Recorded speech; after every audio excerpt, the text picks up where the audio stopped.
Akartam minden egyébként, hogy nagyon vigyázzanak, hogy előzene tényleg utóbb magam. Meg is hallottam itten maguknak, hogy ilyen összejövetel van itt, férfiakkal, nőkkel, még Isten se tudja már.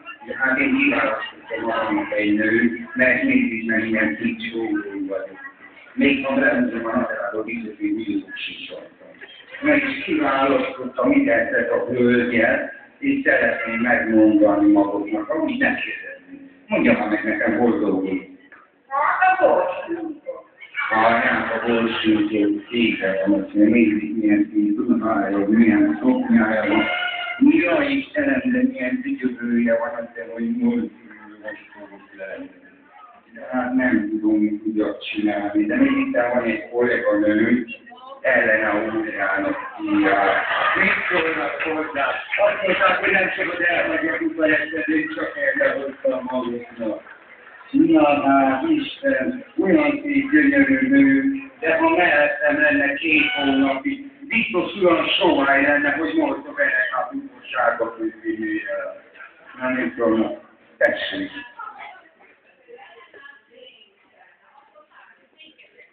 Na hát akkor menjenek tovább, mert az egyik a sárkakönyv, a másik meg a bitófa.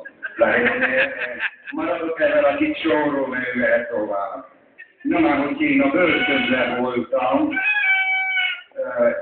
írtam, olvastam, csináltam, vettem, tettem, ütöttek, tettek a hátamra, csemegeket megoldott, meg letettek a mélyföldbe, és ugye levenném a szemüveget, nagyon-nagyon gomolyan zavarni ez a fény.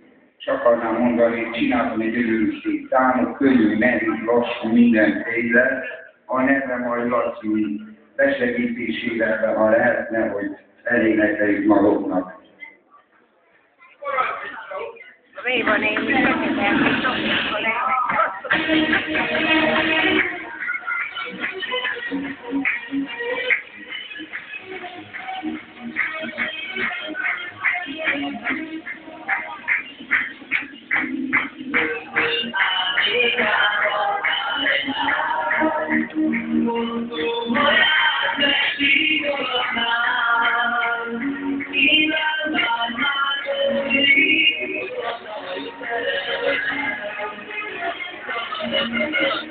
Videóra veszem.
Çok teşekkür ederim.